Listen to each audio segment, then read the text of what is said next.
Hello दोस्तों। आज की कहानी एक ऐसे मर्डर मिस्ट्री की है जहां एक आदमी अपने ही लॉक्ड रूम में मारा हुआ मिला। दरवाजा अंदर से बंद था, खिड़कियां बंद थी और कातिल का कोई निशान नहीं था। लेकिन जैसे जैसे पुलिस ने सच की पैराटीन खोली, हर नया राज पहले से ज्यादा खौफनाक निकला। बैन कमरा का कत्ल। चैप्टर 1। अजीब फोन कॉल। रात के 11 बजे मुंबई क्राइम ब्रांच के इंस्पेक्टर अर्जुन वर्मा को एक इमरजेंसी कॉल आया। सर, मलाबार हिल के एक बंगलो में मर्डर हुआ है। विक्टिम था राजीव मेहता, एक मशहूर बिजनेसमैन। जब पुलिस पहुंची, सबसे अजीब बात यह थी कि कमरा अंदर से लॉक था, खिड़कियां बंद, दरवाजा अंदर से कुंडी लगा हुआ और राजीव मेहता जमीन पर पड़ा था। उसके सीने में एक चाकू घुसा हुआ था। ये एक क्लासिक लॉक्ड रूम मर्डर था। ऐसा मर्डर जो मुमकिन ही नहीं लगता था। चैप्टर 2। 4 शख्स। मर्डर के वक्त बंगलो में सिर्फ 4 लोग मौजूद थे। राजीव की वाइफ निशा, राजीव का बिजनेस पार्टनर समीर, राजीव की बेटी ड्रिया, बटलर मोहन। सबका कहना था कि राजीव अपने स्टडी रूम में अकेला था। फिर अचानक चीख की आवाज आई। जब दरवाजा तोड़ा गया, राजीव मारा हुआ मिला। सबके पास एलिबाई था और किसी के पास मर्डर वेपन नहीं मिला। चैप्टर 3। पहला राज। इंस्पेक्टर अर्जुन ने रूम की तलाशी ली। टेबल पर एक कागज पड़ा था। उस पर लिखा था, कातिल मेरे बहुत करीब है। नीचे राजीव के साइन था। ये डाइंग मैसेज था, लेकिन कातिल का नाम नहीं, सिर्फ एक वार्निंग। चैप्टर 4। पैसा और धोखा। इन्वेस्टिगेशन में पता चला कि राजीव ने एक दिन पहले अपनी विल बादल दी थी। पुरानी विल में पूरी प्रॉपर्टी वाइफ निशा को मिलती। नई विल में सब कुछ बेटी रिया के नाम था। निशा को कुछ नहीं मिलता। मोटिव मिल गया, लेकिन मर्डर प्रूव नहीं हुआ। चैप्टर 5। सीसीटीवी का सरप्राइज। बंगलो के बाहर सीसीटीवी कैमरास लगे द फुटेज चेक की गई। मर्डर के वक्त कोई अंदर या बाहर नहीं गया। कातिल घर के अंदर ही था। अब शक और गहरा हो गया। चैप्टर 6। बटलर की गलती। इंस्पेक्टर अर्जुन ने बटलर मोहन से पूछताछ की। मोहन ने कहा, सर, मैंने 10:30 बजे राजीव सर को चाय दी थी, लेकिन किचन के लॉगबुक में चाय 9:45 बजे बनी थी। मोहन झूठ बोल रहा था। क्यों? मोहन ने कबूल किया कि राजीव उसे नौकरी से निकलने वेल दा, लेकिन उसने मर्डर से इनकार किया। चैप्टर 7। Secret affair. इन्वेस्टिगेशन ने एक और बॉम्ब गिरा दिया। निशा और समीर का अफेयर चल रहा था। राजीव को इस बात का पता चल गया था और उसने समीर को कंपनी से निकलने का फैसला कर लिया था। अब दोनों के पास मोटिव था, लेकिन मर्डर कैसे हुआ? लॉक्ड रूम अब भी मिस्ट्री था। चैप्टर 8। सबसे बड़ा ट्विस्ट। पोस्टमार्टम रिपोर्ट आई। राजीव की मौत चाकू लगने से नहीं हुई थी। इंस्पेक्टर अर्जुन हैरान रह गया। राजीव पहले ही मर चुका था। असल मौत पॉइजन से हुई थी। चाकू बाद में घुसाया गया था। मतलब कातिल चाहता था कि पुलिस गलत डायरेक्शन में जाए। चैप्टर 9। पॉइजन। पॉइजन राजीव की विस्की में मिलाया गया था और विस्की सिर्फ एक शख्स ने सर्व की थी, उसकी बेटी रिया। लेकिन रिया रो पड़ी। मैं अपने पापा को कभी नहीं मार सकती। उसने बताया कि विस्की उसने दी थी, लेकिन बॉटल पहले से टेबल पर रखी थी। किसी ने पॉइजन पहले मिलाया था। चैप्टर 10। छुपा हुआ कैमरा। राजीव बहुत पैरानॉइड आदमी था।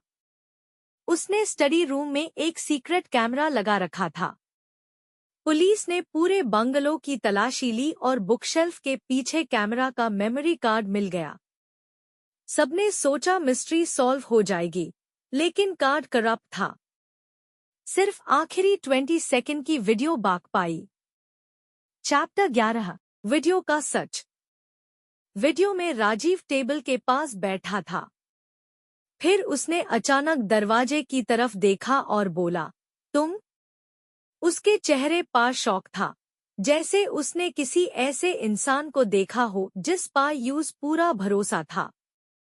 वीडियो वही खत्म हो गई। चैप्टर 12 इंस्पेक्टर का डाउट। इंस्पेक्टर अर्जुन ने सबकी स्टेटमेंट्स दोबारा पढ़ी। तब उसकी नजर एक छोटी सी डिटेल पार गई। सिर्फ एक शख्स था जिसने मर्डर का एग्जैक्ट टाइम बताया था, बटलर मोहन। लेकिन उसने बॉडी देखी ही नहीं थी, तो यूज टाइम कैसे पता था? मोहन ने कहा, बस अंदाजा लगाया था। इंस्पेक्टर को यकीन नहीं हुआ। Chapter 13 hidden date. इन्वेस्टिगेशन से पता चला कि मोहन पर 50 लाख का कर्ज था। राजीव ने उसकी मदद करने से मना कर दिया था। मोहन बर्बाद होने वाला था, लेकिन फिर भी पॉइजन तक उसकी पहुंच नहीं थी। केस फिर अटक गया। Chapter 14 real killer. एक रात इंस्पेक्टर अर्जुन ने सीक्रेट वीडियो को फ्रेम बाय फ्रेम देखा और स्टडी रूम के शीशे में एक औरत की परछाई नजर आई, निशा। लेकिन निशा ने कहा था कि वो उस वक्त बेडरूम में थी। उसका झूठ पकड़ा गया। Chapter 15 shocking ending. Police interrogation में निशा टूट गई। उसने सब कबूल कर लिया। राजीव को उसके अफेयर का पता चल गया था।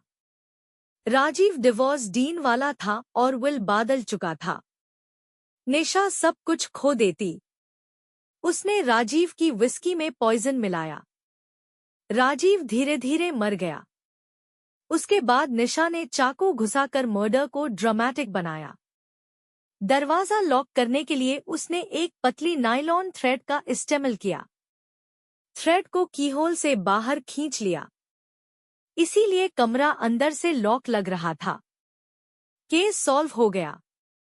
लेकिन जब निशा को पुलिस ले जा रही थी, उसने मुस्कुराते हुए एक बात कही, इंस्पेक्टर, मैंने राजीव को जरूर मारा है, लेकिन पॉइजन मैंने नहीं मिलाया था। पूरा पुलिस स्टेशन सैन रह गया। अगर पॉइजन निशा ने नहीं मिलाया, तो असली कातिल कौन था? और राजीव को पहले जहर किसने दिया? चैप्टर 16 निशा का आखिरी झूठ। जब निशा ने कहा, मैंने राजीव को मारा है, लेकिन पॉइजन मैंने नहीं मिलाया था, तो पूरा पुलिस स्टेशन सैन रह गया। इंस्पेक्टर अर्जुन को लगा कि शायद निशा सजा कम करवाने के लिए नया झूठ बोल रही है। लेकिन एक बात उसे परेशान कर रही थी। निशा ने पॉइजन की बोतल का रंग और स्मेल बिल्कुल सही बताई थी। ये बात सिर्फ असली कातिल को पता हो सकती थी। मतलब निशा सच में पॉइजन के बारे में सब कुछ नहीं जानती थी। चैप्टर 17 पुरानी रिकॉर्डिंग। इंस्पेक्टर अर्जुन ने राजीव का फोन दोबारा फॉरेंसिक लैब भेजा। फोन से एक डिलीटेड ऑडियो फाइल रिकवर हुई। रिकॉर्डिंग मर्डर से कुछ घंटे पहले की थी। उसमें राजीव किसी पर चिल्ला रहा था, मेन पुलिस को सब बता दूंगा, तुम बाक नहीं पाओगे। दूसरी आवाज आई, तो फिर तुम कल सुबह देख ही नहीं पाओगे। ये आवाज समीर की थी, बिजनेस पार्टनर समीर। चैप्टर 18 असली मोटिव। इन्वेस्टिगेशन में कंपनी के अकाउंट्स दोबारा चेक किए गए। एक शॉकिंग फ्रॉड सामने आया। समीर पिछले 3 साल से कंपनी से करोड़ों रुपए चुरा रहा था। राजीव को सब पता चल गया था। अगले दिन बोर्ड मीटिंग में राजीव पुलिस कंप्लेंट करने वाला था। अगर ऐसा होता तो समीर जेल चला जाता। अब मोटिव सबसे मजबूत समीर का था। चैप्टर 19 मर्डर का सच। पुलिस ने समीर को कस्टडी में लेकर पूछताछ की। पहले वो इनकार करता रहा, लेकिन जब ऑडियो रिकॉर्डिंग सुनाई गई तो उसका चेहरा सेफ पैड गया। आखिरकार वो टूट गया। उसने सच कबूल कर लिया।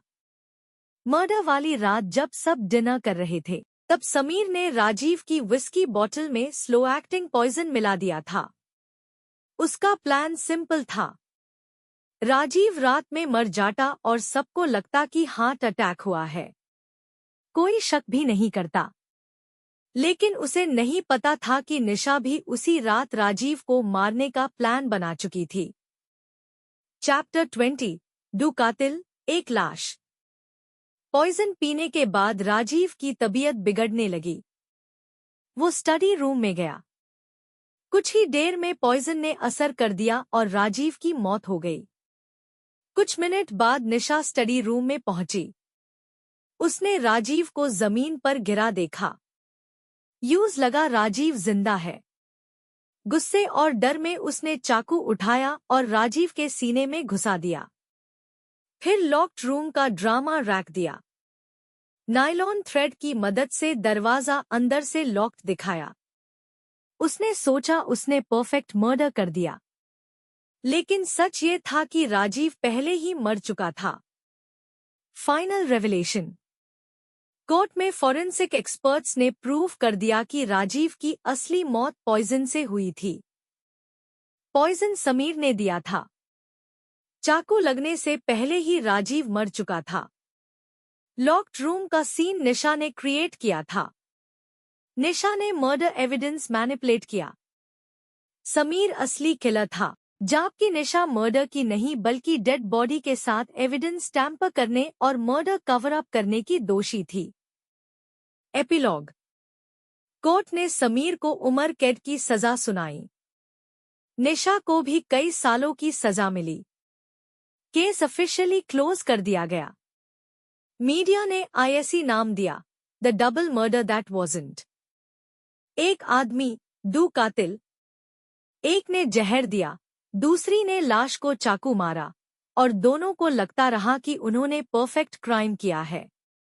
इंस्पेक्टर अर्जुन ने केस फाइल बैन करते हुए लिखा, सबसे खतरनाक कातिल वो नहीं होता जो खून करता है, बल्कि वो होता है जो समझता है कि उसका राज कभी सामने नहीं आएगा।